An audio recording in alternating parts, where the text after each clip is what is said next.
KRAVEN the Hunter is the latest and final film in the Sony Pictures universe of Marvel movies, or SPUM, as coined by the Weekly Planet, as discussed in another one of these videos. This one, once again, we've taken another Spider-Man villain, we've removed Spider-Man from the story, and by doing so and making them a lead, also have made them a bit of a hero. He's not a villain, he's not even an anti-hero, he's just a hero. This guy Sergey, played by Aaron Taylor Johnson in the Kravinoff crime family, run by Russell Crowe, he's having a bit of a, a little bit of a struggle with his dad. They don't get along at all ever since he was a kid. And in the present day, there's a bit of like a crime organization kind of tussle, a little toss-up. Oh, by the way, KRAVEN also has like animal powers. He got them when he was a kid. A little unclear how he got them or why, actually, now that I'm trying to remember. But he's also thrown in the mix because they want to kill him. I think his dad also wants to kill him. He's like, I don't like you, son. This is Russell Crowe, your dad, and I'm doing this voice. The same voice I use in my Exorcist movies as well. So, yeah, that's the movie. Look, I've talked about this a couple months ago with the latest Venom. I have not been a fan of any of these movies. I know that there are some people that do have like a pretty good love for them, more so than even just the Venom trilogy. They will even throw in Madam Web and Morbius as like, they're fine! I am so happy for anyone that can enjoy any film, even if it's these, but I have never been able to get on the same wavelength with them. I just feel like every single film, there's a level of embarrassment that hits watching it, where I'm like, man, I'm really in a theater with other people watching this, and that was kind of lessened for this one because there wasn't that many people. And let's talk about that very briefly. It was kind of unclear where else Sony was going to be taking these like villain movies. It always seemed like there was going to be some plan to form the Sinister Six or some kind of version of that, to have these characters maybe, intermix with the Tom Holland stuff later on. Right now, I think the exact quote that they put out was they're focused entirely on Spider-Man 4, Beyond the Spider-Verse, and Spider-Man Noir, the Amazon Prime show that they're making. But a lot of people have run with the title, like, SPUM is dead, that these movies are over, this is the very last one. And I think maybe the thinking was if KRAVEN does exceptionally well, then they will start to, maybe plan out some more with that. But, I mean, the writing's already on the walls that people are kind of sick of these, now that Venom is also over, which was their most popular of these. Morbius did not take off, and neither did Madam Web earlier this year. And the box office estimates, I think, even went down. It was kind of estimated to open 30 mil or so, and now it's down to like the 10 millions. And I based my entire box office predictions on it maybe still squeaking into #1. Oops, fuck me, right?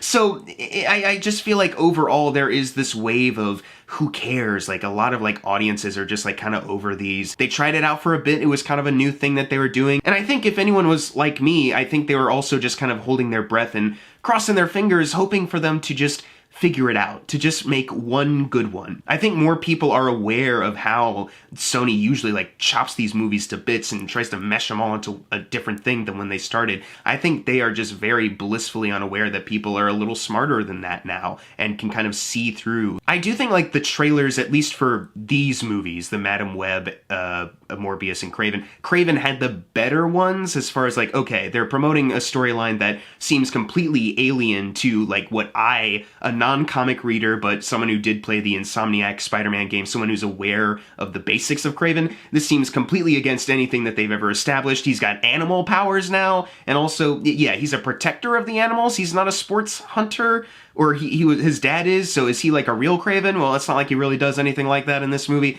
You know what I mean? But outside of that, it looked like it could be more fun. So the marketing, I think, definitely was a little better, and it tried to, create a feel of like, this is going to be a more entertaining, bloody R-rated romp. That being said, walking out of it, I shouldn't have been surprised, and I kind of wasn't. I was just kind of like, I don't know what words to describe how I felt walking out. Like, not really defeated, because it's like, I've already been through this before, just kind of like, it's over. That's just kind of the feeling. They really have been giving us like the same kind of shit, And at the very least, people will like criticize the MCU for like having the formula, a lot of the plot beats are very similar, like in the origin stories mostly, but it's translated into some of their other films as well. You gotta hit certain kind of beats and they need to escalate in a certain kind of way. But at the very least, for the most part, the formula still like leads to an entertaining, fun movie, even if it is a little, like, basic overall. These movies are the same in the sense that they definitely started off as one thing, but then along the way, if you look and listen, and you don't even need to try that hard, you can kind of tell it's like, are they shifting up like mid-film? So many parts where a character will be speaking, the camera cuts to a different angle, or they just cut to like a faraway shot as they're still speaking, but now it sounds a little weird. Like, something about it sounds different because they have to put in new ADR. There's one in particular where they're focusing on the character Alexei, and they cut far away, and then it sounds a little different, but he does continue talking and says, put the foreigner on it. You know, he's a little weird, but he's really into this hunter thing. And then immediately after, they show a scene to show who that is, and it almost seems like the scene they're showing is at odds with what we've just seen, because it's like, okay, they do a cut where, you know, Alexei says, let's put the foreigner on this, but then the next scene, the foreigner is already investigating KRAVEN's like latest like escape attack, whatever, and it almost seems like, oh, he's already doing this before they even tell him. Did they get a chance to? Nope, that's not what this scene is doing. And then later, when they like meet, those two characters kind of meet in the same place, it almost seems like they like like they're aware of each other, but not in the way they were before, where they can like call each other up like, hey, can I put you on this? It's kind of like, oh shit, like it was so kind of confusing, and it's obviously all to do with the fact that it started off as one way and they made some changes. So many points where you can tell like the dialogue is being changed as you're watching it, you know what I mean? So many points where, yeah, the acting starts to reflect that as well. The dialogue, more so than just it sounds off, it seems like it's coming from nowhere because they're ADRing it and it's a poor ADR job. It also just fucking sucks. So many lame lines in this, so many like bad attempts at like comedy. Like they keep trying to like insert like real jokes. And it's like, man, every single one of these is coming in with a thud. Like Morbius, Jared Leto, charismaless ass kind of style. Aaron Taylor Johnson, I feel so bad for him because I feel like he does get a bad rap. He is a good actor. He has done so many good roles at this point. It's just, it seems like he's more remembered for like some of the forgettable ones. Because I know there is like a common complaint, at least maybe Kick-Ass 2, that he is not the best part of that film. He's kind of like the least interesting character in that one. You know, Quicksilver, he's like the least memorable Quicksilver, so much so they replaced him with Evan Peters for WandaVision. He's remembered as bland guy from Godzilla, you know, he's just remembered for these like kind of lamer kind of parts, but he has done some good work. And I feel like there are points where it does kind of shine, like he has something there to be like a good leading man, but the writing and how they're directing him as well to deliver these things, it's just not panning out. Not to say that every performance in this is bad, because like I did really enjoy Alessandro Nivola, I hope I'm saying that correctly, as Alexei, aka the Rhino. I actually thought, if I can go into like another quick positive, there is a little bit, even though I don't know how much of it is true to like any comics or whatever, there is a part of me that is like interested in some of the narrative things they set up, like the Rhino story in general. I was like, okay, it's not a guy in a suit or like a tech suit, it's like a guy who literally turns into the Rhino, as you can see in the trailers, and it's not a bad visual, it's one of the better visual effects that they have, is that like kind of transformation and that look. And I was kind of interested in that like story that they were setting up being part of, you know, who the Rhino is and setting him up as a character. So there are a couple parts that I thought definitely had potential. But now that I'm saying that, I think mostly that's just surrounding Alessandro and the Rhino. So I don't know, maybe they should have just made a Rhino movie, but they would have found a way to, they wouldn't be using the story I was saying, they would have found a way to fuck that up.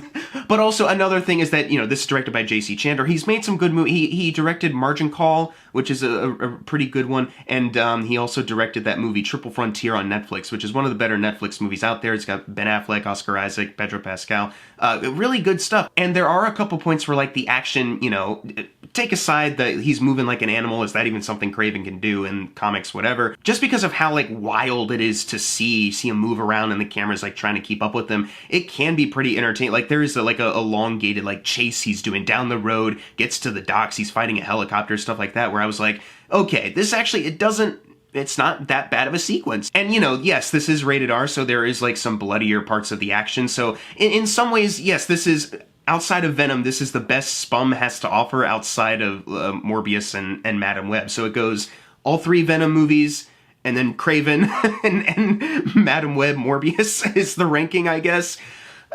Whatever. But it still does have the thing of like, yeah, I don't know what it is with them and visual effects, right? So many shots that just look so jarring. There's one shot in particular with the Rhino, who I just said is probably the best visual effects thing that they have in this, but there is a shot of him like mid-transformation on grass, laying down, and they, once again, it doesn't line up with what they have been showing. So they've been showing like a perfectly like fine like shot, and then they cut back to him again, and all of a sudden you can see like the halo surrounding his head as he's laying down, and it's like, oh, they couldn't even get back to like a patch of grass to do this. He is on a fucking green screen, or a blue screen, I guess in this instance.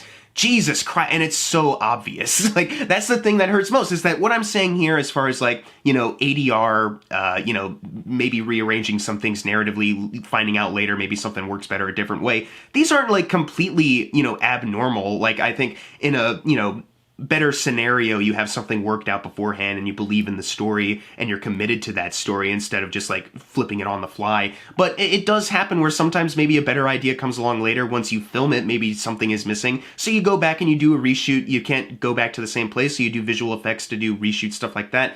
All of these things are like normal things to happen for some of these bigger movies. It's just some of them can pull them off with like, without you even noticing, like without you questioning, like, was something even off there? In this instance, for like all of these like Spum movies, all of them are so obvious. They stick out like a sore thumb. Structurally, I found this really odd. It opens with like this like opening hunt that Craven does against this guy. I don't know. He was a sports hunter or something like that. Honestly, he did crime something. I don't know. I don't remember what he did. It's leaving my mind 2 days after I've seen it. The movie is already fading from memory. So anyways, it opens with him doing like this hunt. He's sneaking into a prison, whatever. I think they released this online also. So the first 8 minutes of the movie is out there. And then they cut away to like the backstory, you know, the him as a kid.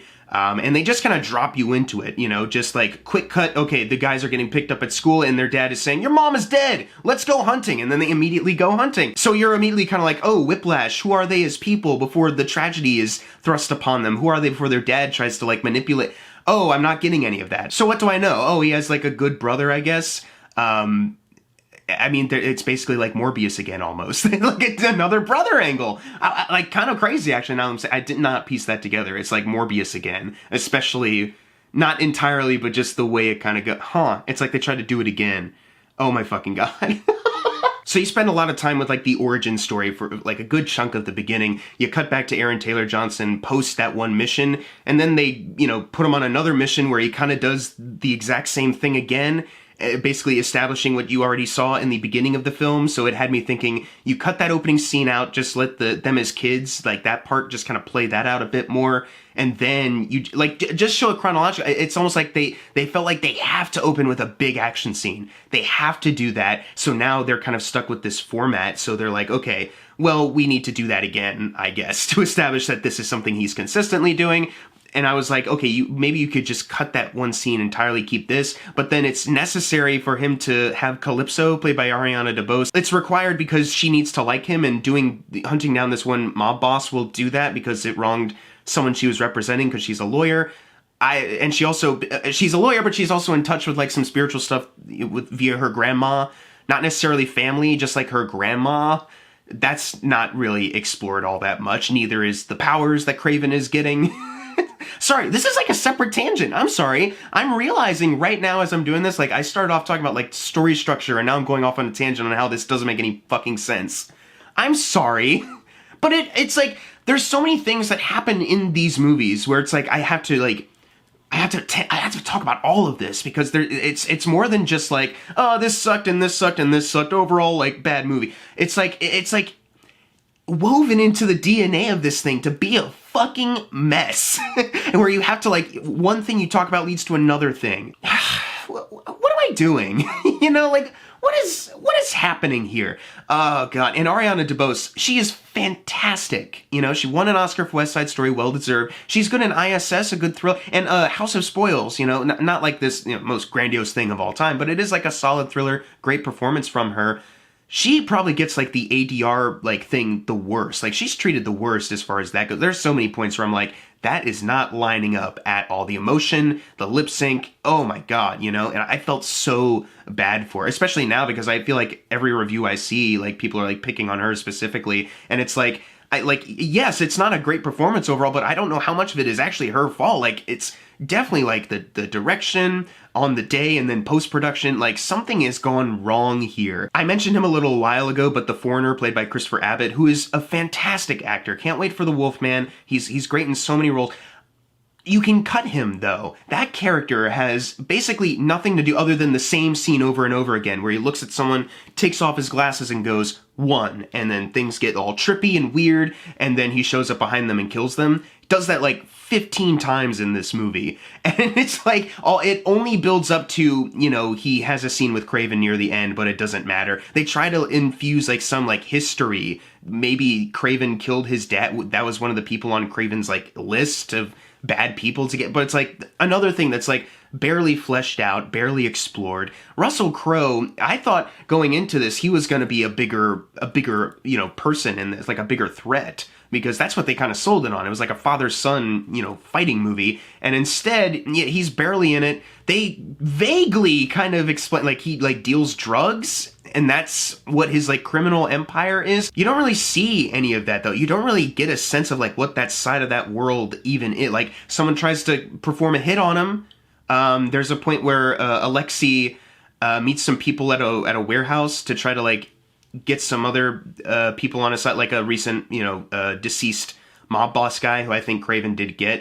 He's trying to get their men on his side. But for, like, what reason? Like, what's the larger thing that they're doing? Like, what is anyone doing? Is it just drugs? Is that, like, they just, like, deal drugs? Drug empire? Show me more in depth. Like, do they have a fucking stronghold on the fucking city? Do they have a large operation? Or is it just funded because the main guy's fucking rich? Like, explore this. Like, this is stuff that I want to see. And instead, it's just kind of relegated to just, like, you know, passing dialogue. Mention it briefly, let's move on. Ah, God. And here's another thing about that one scene I just mentioned with Alexei. There are 2 scenes in this movie where he, like, shows off that he can turn into a rhino, but, you know, stops himself before he goes full rhino, while he, you know, elaborates to people like, this is what happens to me. There are 2 scenes where they do that, and I think originally there was only gonna be one before the big fight at the end where he turns full rhino, because, like, basically both of these scenes accomplish, like, the same kind of thing. Like, yeah, he's slowly kind of revealing to the audience, like, this could be a big thing later, and he's, like, talking to people to try to, like, persuade them to be on his side. Like, the same hinting of the rhino scene basically happens twice. And one of them, the thing with, like, because he's meeting some, like, gangsters, like, outside and just, like, a lot somewhere. That's something that felt like a reshoot. Like, they were like, we need a little bit more with, like, him as, like, an actual, like, threatening boss or something like that. So let's just do something with this really quick. I need to talk about Fred Hetchinger's Chameleon real quick. I know some people in some reviews are trying to be like, I won't spoil it for you, but They basically, like, announced him as the character when he was cast. Every time I went online when, like, these trailers came out, it was like, first look at Fred Hetchinger as Chameleon, you know? It's like, I don't know who we're trying to protect anymore. And also, nobody gives a shit. Like, this is done. The thing about that is, like, it's not like a bad story that character goes on. And he's a good actor. I want to point that out there. He is a good actor. And it's not a bad story. I was very annoyed with, like, how he can easily mimic people. Because he does not have any superpowers. But his voice, like, he can mimic people expertly. And, like, because it's literally just, like, the actors, or he's singing a song and they're just playing the track, you know, it's that, like, perfect. At the end of the film, once again, you don't give a shit, spoilers, he meets a anonymous doctor, and I love the classic Sony trope of, like, introducing something to be explored in another film that they haven't quite figured out yet. So there's a sense of, like, a New York doctor doing experiments. It's why Rhino's the way he is, and Fred Hetchinger goes to see him at some point after all this shit happens in the movie. And then he reveals, like, I can, like, change my face now, Aaron Taylor. Now I look like you, Aaron Taylor Johnson. It's a big shock. He's the chameleon. He's got the little mask real quick. But it's like, okay, structurally, and, you know, as far as, like, how you're going to execute, like, this thing, you hire an actor. I don't know if Fred Hetchinger can do this, but you hire an actor who can do good impressions. So it's like, you're like, okay, yeah, that's pretty good. There's a part of you that's like, yeah, it's him doing it. It's like, good impressionist. And then at the end of the film, then you have him singing that song where he sounds exactly like the artist, and you're like, whoa, this is like a step up, and then you realize, oh, it's because he's completed his... Gotcha. But having this, like, stupid, silly little edits of, like, him perfectly lip-syncing to somebody else saying lines, and people are just kind of like, wow, you're a real chameleon. It's like every fucking time they have a line where it's like, man, quite the chameleon, this guy. I told you I was always more of a chameleon. It was so fucking bad. It's laughable. And they've committed to like this kind of like writing, the dialogue, the story structure, editing every single time. They never got better. They never got better. With Venom, I thought that was going to be the end when that movie came out. I was like, this is like so embarrassing. It's like throwback to like this bad early 2000s era of superhero movies when they didn't know what they were doing. But people saw that one, and there were people that were like, actually, it's just a really funny movie. Get over yourselves. And that's why they made more Venom movies, but why they're also like, okay, now we go full steam ahead with all these other ones. But they didn't learn a fucking thing. They didn't make anything better. They just stayed the fucking same, and in some ways got worse. Why? Why? I don't get it. Like, they oh my god, they really want to build up, like, a cinematic universe. That's what they wanted to do. They saw what MCU was doing. They saw what DC was trying to do as well. And oh my god, as far as, like, what not to do, you know, you got perfect lessons from them, and then, like, here's what you can do. And they just, they did their own shit. I don't know. Whose fault is this? Avi Arad? Who did this? Amy Pascal? Fuck. Literally, like I mentioned the director, J.C. Chandor, earlier. He's made some good movies. You've had directors like Ruben Fleischer, Andy Serkis, S.J. Clarkson getting her big, like, film debut at least, Daniel Espinosa. They've all made good stuff before, but then every time they get into a room with Sony, all these movies just come out the exact same. At what point can you say that these are actually, like, their films? It's impossible. Like, that's not true.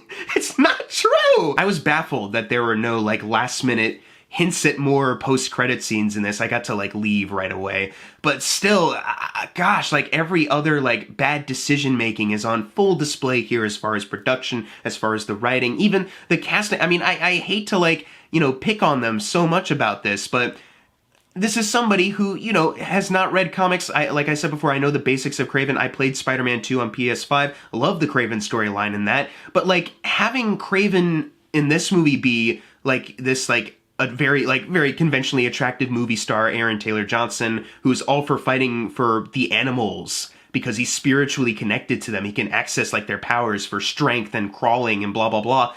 Why is that more interesting than just a guy, a gruff, big, buff Russian dude who is so bored with his regular sports hunting that he goes to New York to fight these animal-themed villains and heroes, Spider-Man in this instance? Like, that is, like, way more, especially because he can do it well. That's, like, way more interesting to me. A way more interesting idea than just whatever the fuck this is.